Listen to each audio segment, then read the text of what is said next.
Once Isaac had seen the transmission that Nicole had sent to him, he quickly gathered himself and found a way to get himself to the Ishimura via an emergency response team, learning that the planet cracker had fallen into darkness and became unresponsive once inside the cluster of the Cygnus system.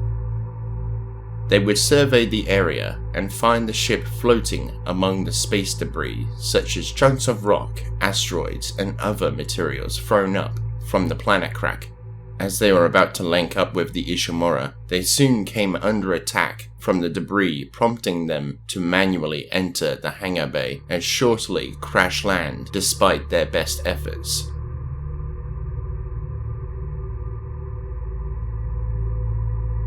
However, what could happen if Isaac was never a part of the response team? Could their mission succeed? Or would they fall prey to the regurgitated shadows lurking within the vents and the halls of the Ishimura? Well, in this video we'll be exploring the two scenarios I think would play out in these events.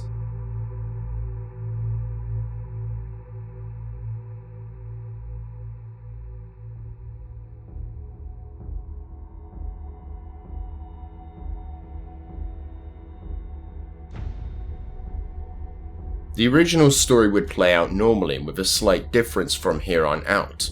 Kendra would use her own set of skills to bypass the locking mechanism to open the first set of doors they would come across. Hammond would order her to bypass the next set leading towards an elevator that would take them to the tram station. However, Hammond would see a diagnostics console in the room adjacent to them.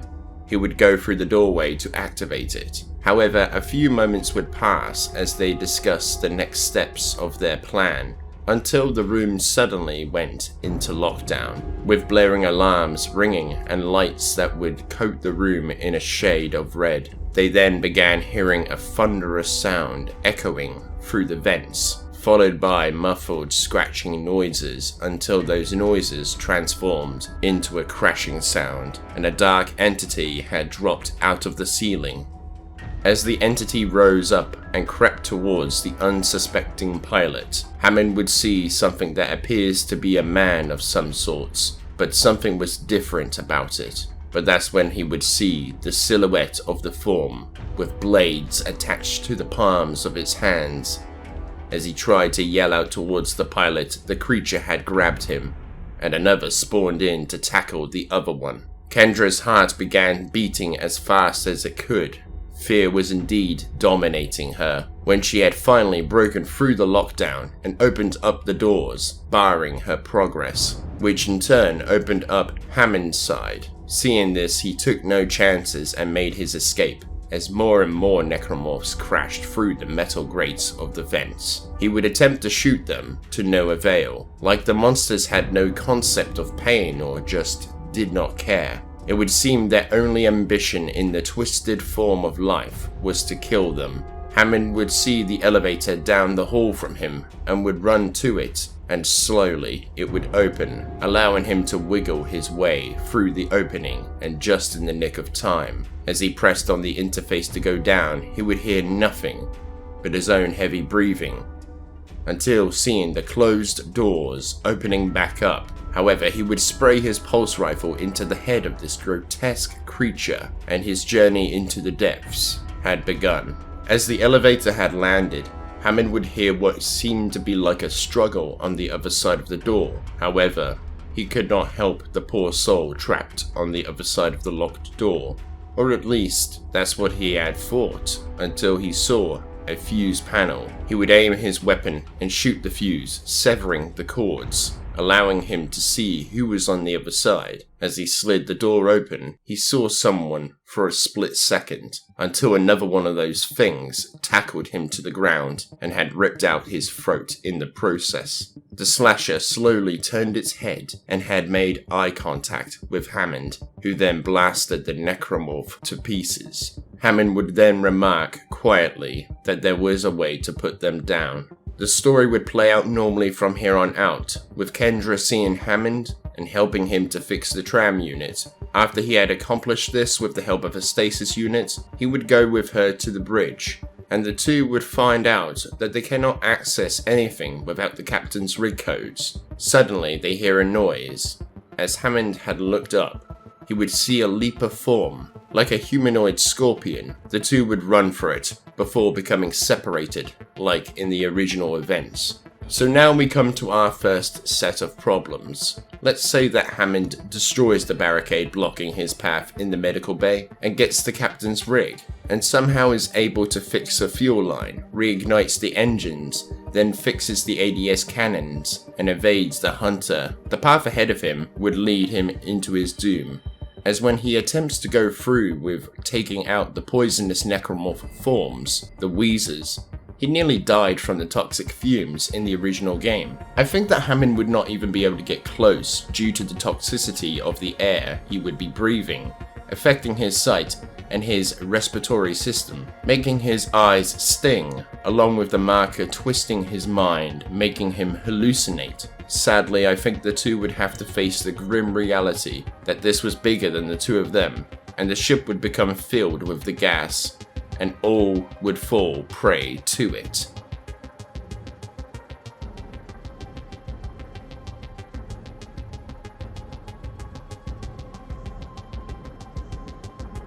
In this part, let's say that everything plays out how it does in the original timeline.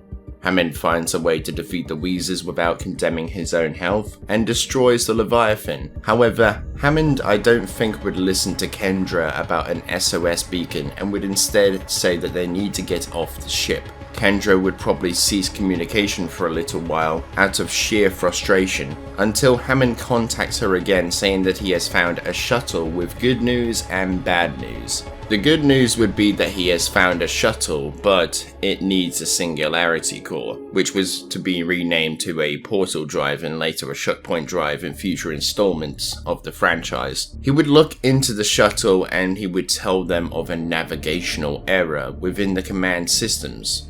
So he will need to go through the crew deck to find the missing parts of the shuttle. Through the darkness and organic matter, Hammond would find the missing navigational cards and insert them into the console port.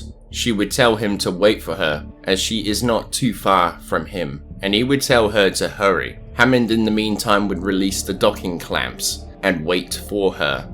Hours would pass until he would finally see someone opening the doors. It was Kendra. She would walk over to him and he would ask what took her so long. She would show him the SOS beacon. He would ask if it was necessary. Kendra would state without a singularity core, they would be adrift in space for days, weeks, perhaps even months. It was necessary to their own survival. The two would shortly board the small ship and pilot the shuttle out of the bay doors, escaping the terror. However, as one nightmare passes, another would shortly approach with Kendra activating the beacon.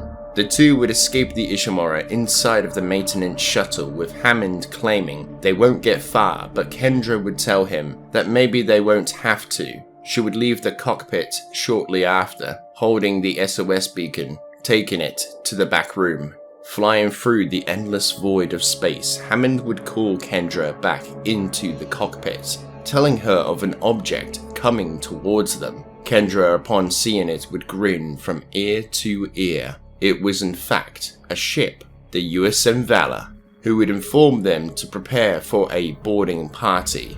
Hammond and Kendra would comply, and a team of 3 soldiers would take them aboard the Valor. Commander Cardigan would meet them and talk to Kendra as if he knew her. He would be asking her of the marker, and she would hand him the plans for the Ishimura with the marker's location highlighted inside of the cargo bay, underneath the flight deck. However, Hammond, confused at the sight of the Ishimura from the bridge, would ask why they are returning, and the captain would claim it's classified. They would be coming up to the planet cracker, but just as they were about to set up a boarding party, alarms would start blaring, much to everyone's surprise. Necromorphs had started appearing in the morgue, spreading into the mess hall and to the barracks.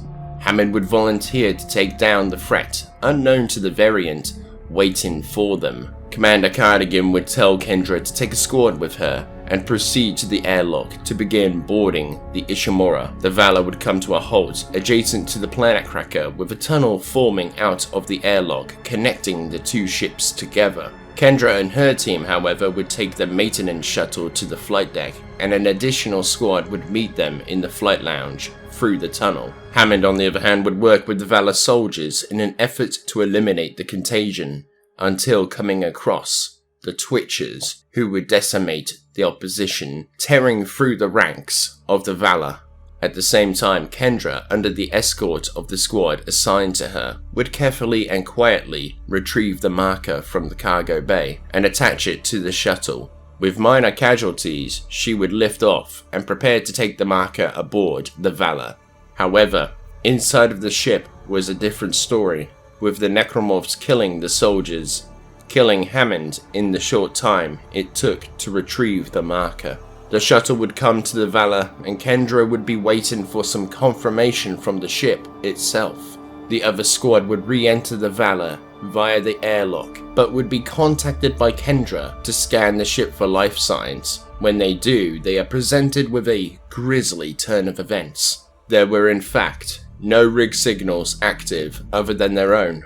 Kendra would tell them to get the hell out of there when the Twitcher forms had arrived, and killed them before they could run back into the tunnel, leaking the Twitcher forms into the Ishimura. With no way out of this mess, Kendra would do what she had to. She had to take the marker back to her superiors, and to the organization that she worked for. A soldier would tell her that she is crazy, they'll never make it anywhere close to a human settlement without the shock point drive. She would tell them if they wish to head into the Ishimura or the Valor, then they could very much go ahead and do so, but it would be suicide to do that, so this is their only chance at survival. And so she would pilot the shuttle in an attempt to get to the nearest settlement. In the following Earth Day, Kendra would release a distress call to nearby ships, when one would answer the call, relaying it to EarthGov, where the events would mimic the original timeline of events, with a recovery patrol coming to take the occupants. However, what they found would spell the end for them too. As in the time of drifting through space, the soldiers had attacked and killed each other, and had been transformed into Twitchers, and Kendra was trapped inside of the shuttle cockpit, with no way out, and every rescue attempt failing. There was no hope, and the air tanks had shortly ran out, and as she took her last breaths, she suddenly thought to herself, how could this happen to her? Sorry that this video is not as in-depth as the others. I've just been working on the timeline of the Aegis cluster with not so much time to create new content as I would like. However, this What If scenario series actually has gotten me thinking of creating a new timeline for the Dead Space series, where we take out the protagonists for the Dead Space universe and see how the franchise would compensate to fill those gaps, or something like that in the future for a spin-off series to the timeline series. Thank you for watching. If you enjoyed, then please give the video a like rating, let me know your thoughts down below, and I look forward to hearing from you. Sign up to join the British Alliance today by subscribing and ringing in the notification bell for future updates on future videos, streams, posts, and I will see all of you awesome people on the front lines, and have a good one.